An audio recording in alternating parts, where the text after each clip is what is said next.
এই জায়গাটা আমার খুব পছন্দের। সুন্দর জায়গাটা। যখন আমার খুব একা লাগে,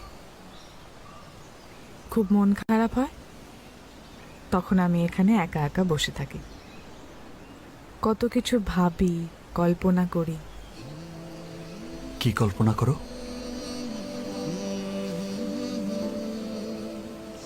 কল্পনা করি যে কোনো রাজপুত্র পঙ্খিরাজ ঘোড়ায় চড়ে আসবে আর এসে বলবে, ইতি, তুমি কি আমার প্রিয়তমা হবে?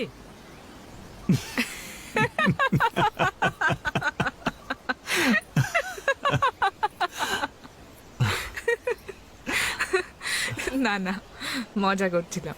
এমনি এমনি ভাবি যখন যা মনে আসে।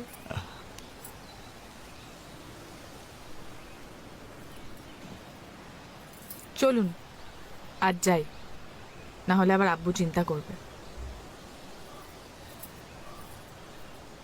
ইতি,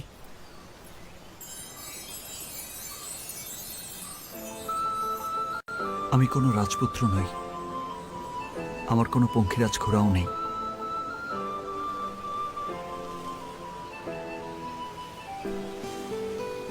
কিন্তু এক রাজ্য ভালোবাসা আছে। তুমি আমার প্রিয়তমা হবে।